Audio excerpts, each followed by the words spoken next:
I am I. Narsimhara. Today I am going to giving lecture on measure of central tendency. In a previous session we have discussed about data collections and the data collection methods also. So today I am going to discuss about measure of central tendency. This is the first statistical tool in a statistics. This is also called as an average. Everyone is aware of that average is the sum of the observations divided by number of the observations. But what is the significance of an average? Why we call it as a measure of central tendency? What is the importance of an average? That means why we need it. So today I am going to give the description and the importance and the significance of measure of central tendency. See, I am taking one example. For a common man, it is an average, but for professionalist, it is a measure of central tendency. So everyone is aware of that. Sum of the observations divided by number of the observation. Suppose a student attended 3 examinations and he obtained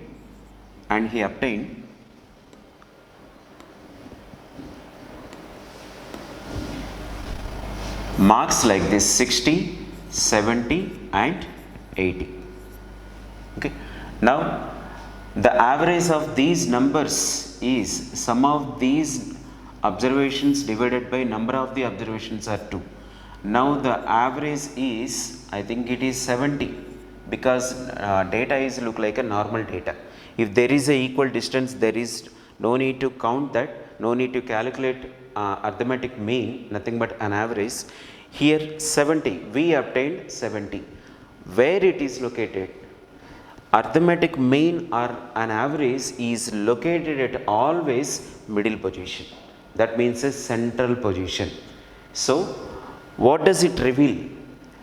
If we ask the same student what is your score, then he can reply that my aggregate score is 70. He don't want to reveal least scores. He don't want to reveal, it is not necessary to reveal highest scores. Only he can reveal his aggregate score, nothing but average score. That means average score reveals that it is a single representative value of entire series. Here I am taking only 3 numbers, even it is whatever the amount of data it is, if there is 10 numbers, 20 numbers, 100 numbers, 1 lakh numbers and 1 crore numbers, whatever the amount, but average is the single representative figure of entire series. It is not only a representative mark for a student. Suppose profits, suppose an industry was established 100 years ago, then we can make a statement about entire industry regarding profits. We can take only average profit. Based on that we can reveal whether the industry is in profitable or lossable. So not only that, I am giving one more example. Cricketer Sachin Tendulkar, he has played in number of matches, more than 11,000 matches, but his aggregate score is, I know that value, 44.3. This is aggregate score. This is the aggregate score of all the matches. It reveals that if he plays one more time, if he plays again, then we can expect score from him is 44.3. Approximately he can score 50, that means half century. So this is the significance. Next, a football player also. On an average, a player can score 5 based on the past data. Then in the next match also we can expect at least 5 goals from his player. So based on this average, we can expect future significant values also. So this is the importance of measure of central tendency, nothing but an average. Now I am going to reveal the name of measure of central tendency. Average, why we call it as measure of central tendency? Simple. First look at this central. Average is always located at middle position. That's why it is a central value. Next, remaining all the values, whatever the least scores or highest scores, highest score, all the values are approaching central value. That means student don't want to reveal least score, student don't want to reveal highest score, he can reveal only middle score. That means 60 is approaching 70 and 80 is approaching also 70. That means even it is a large data, even it is a large data set, many data points are involved like this, many data points, but average is located at a middle position, central position. All the values are approaching an average. This approaching is nothing but tendency. Then this value is always measuring like this. That's why average is nothing but measure of central tendency. So now we can see the definition of an average. It is a primary statistical tool and the first basic summarized statistical tool in a descriptive statistics. So it is always a single representative value of entire series. So whatever the amount of data it is, that is a reliable value. Central value has more chances to obtain. For example, see, in a fourth exam, for a student in a fourth exam, the more chances to occur 70. 60 has less chances, 80 has less chances. Middle number has more chances to occur in a future. Even it is a profit or a marks of your student or see number of examples, sales, average profit has more chance to occur in a future based on the past data. So this is the significance about measure of central tendency. Now, what are the averages available in a real time? We have total 3 types of unaverages. They are actually, it depends on types of data. How many types of data sets? I told you already, data types are 2. One of them is quantitative data sets, that means a numerical figures. Qualitative data sets, that is non-numerical figures. So, because of this kind of data sets, measures are also split into 2 types, quantitative measures and qualitative measures.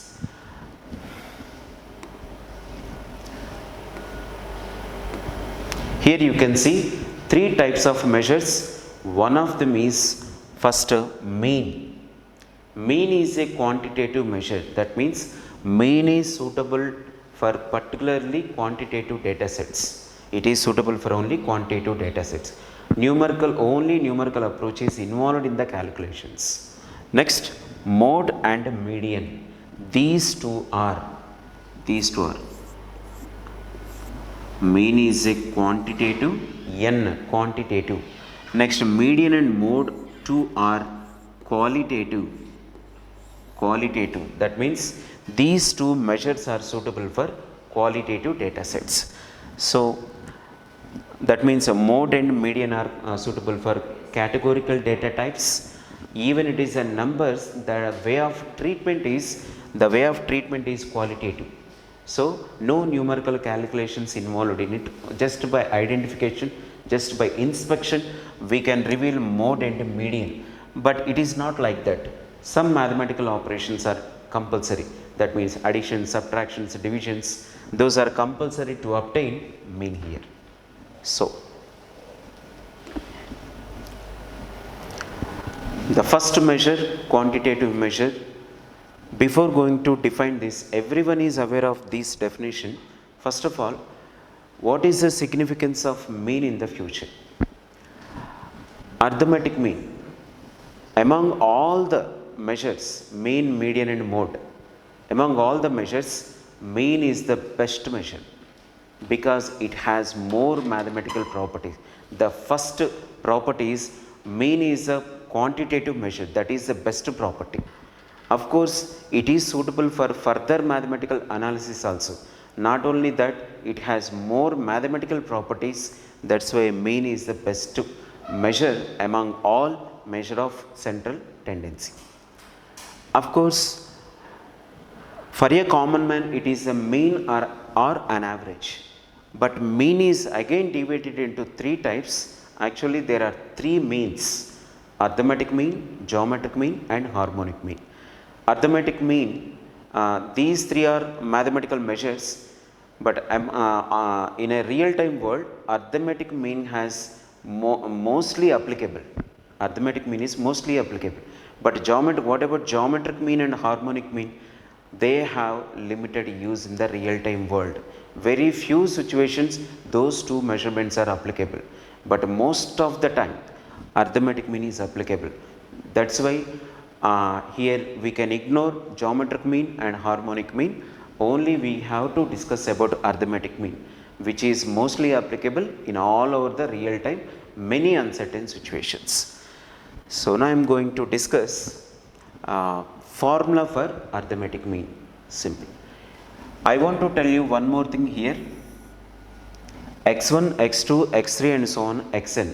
For these observations, for these observation arithmetic mean is denoted by x bar.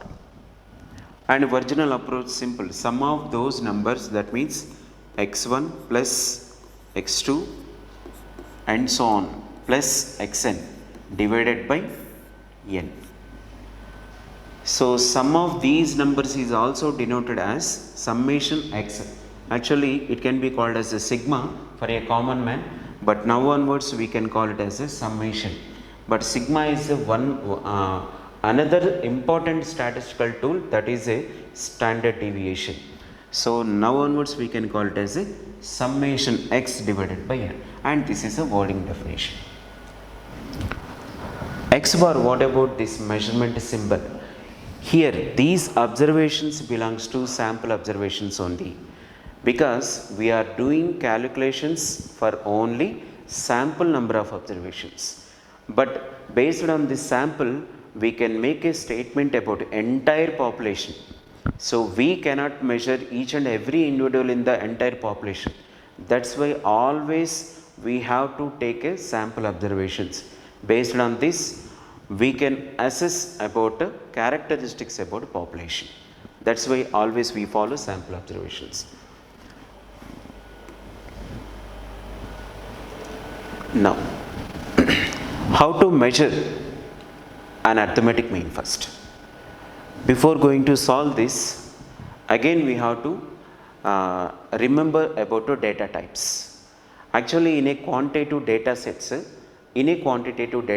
we have three types of data series: individual series of data, next discrete series of data, and continuous series of data set. We have to know how to calculate arithmetic mean for individual series, discrete series and continuous series. So what is the important kind of data set here? Only continuous data type, but we need to know how to calculate arithmetic mean for individual data types. See here, 5 test scores in a statistics are individually presented. Only 5 scores are there: 95, 83, 92, 81 and 75.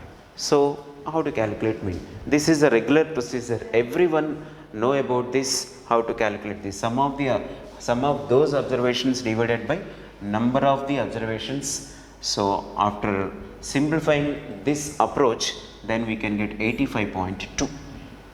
So this is the simple approach. Everyone is know about this.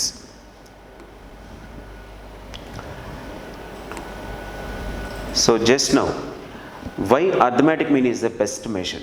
Because of these properties. See, properties of arithmetic mean. The first property is a regular formula: summation x divided by n. That means sum of the given observations divided by number of the observations. Now the second property, look at this here once.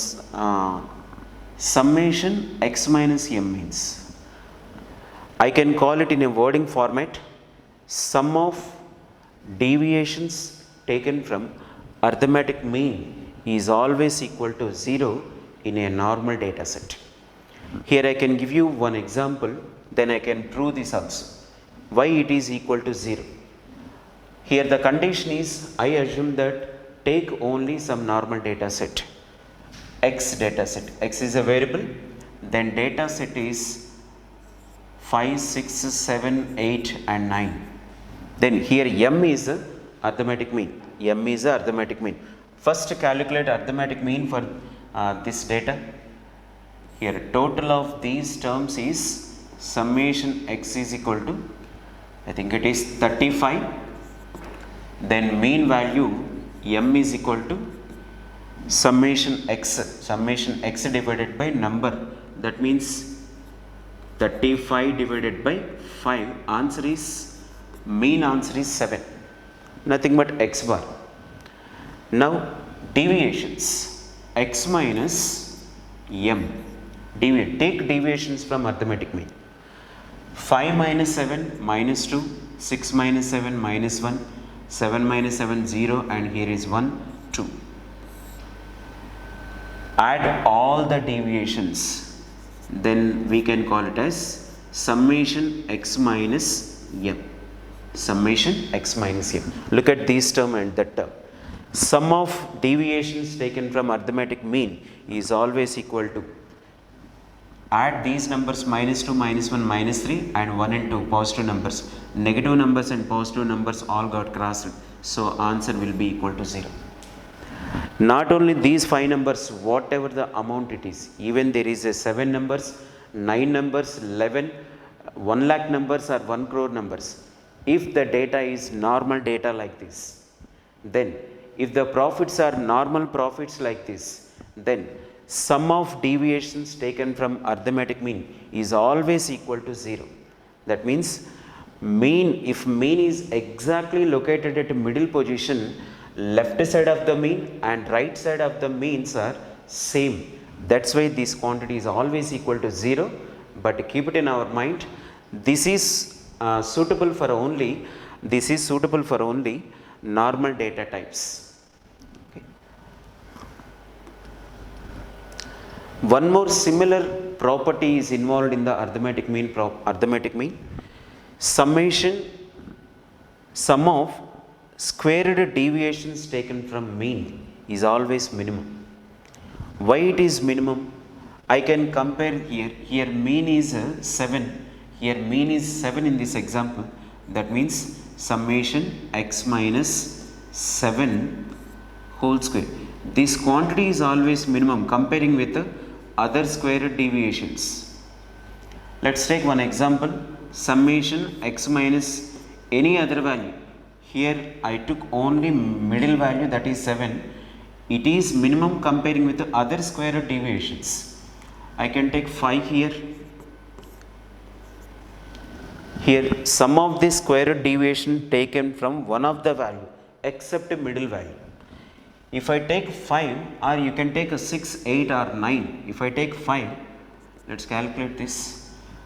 5 minus 5 whole square, that is equal to 0. Next 6 minus 5 whole square, that is a 1. 7 minus 5 whole square, that is a 4 I think. 8 minus 5, it is 9 and next number is 16. Next number is 16. If you add these numbers, I think it is 30. Next, do calculations X minus 7 whole square calculations also. I think square terms of these terms X minus 7 whole square. 4, 1, 0, 1, 4. Add these numbers. 4, 1, I think it is 10. Summation X minus 7 whole square is equal to 10. Just compare these two square terms. Summation X minus 7 whole square is, value is 10. And summation X minus 5 whole square value is 30. Which is minimum from both the terms? Always from the central value, square root deviation is always minimum. So because of this property, arithmetic mean is the best measure. Why we have considered this quantity? So if it is minimum, yes, what is the need of it? Simple. Same quantity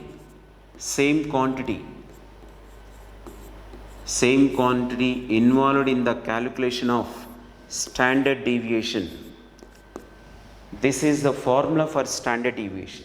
because this quantity is minimum, always we want less variations or less fluctuations in a data set. Always an industrialist or any researcher, they want less fluctuations in a data set. That's why in a standard deviation formula this quantity is involved in it. That's it. Next one is simple. It is the best suitable for all quantitative data set. Median is also suitable, mode is also suitable, but which one is the best? Mean is the best one, because I can give you one simple example. 5, 6, 7, 8, 9. Suppose median and mode, just by inspection median and mode can be obtained, but mean is not like that. Each and every observation is considered in the calculations to obtain a mean, arithmetic mean. But median and mode, they are not like that, just by inspection. Here I can give you the definition of median. Median is the middlemost value. Without any calculations, without any difficult operations, 5, 6, 7, 8, 9, median is the middlemost value, 7 is the middlemost value. Then mode, mostly repeated number. Here there is no repetitions, that's why mode cannot be obtained for this kind of data set. So particularly for quantitative data sets, mean is the best measure, because it considers each and every observation, each and every individuals involved in a data set. So because of these properties, among all the measurements, among all measure of central tendency, arithmetic mean is the best measure.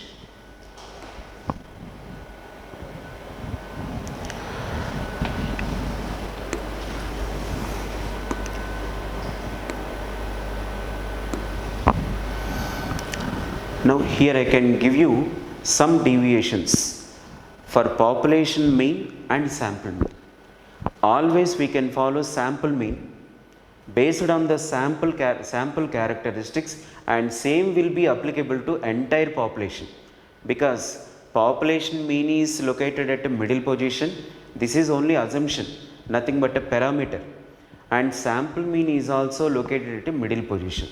That's why sample mean for any large sample which will be exactly close to population mean. Actually this is a central limit theorem. So because of this, population mean is denoted by mu, and sample mean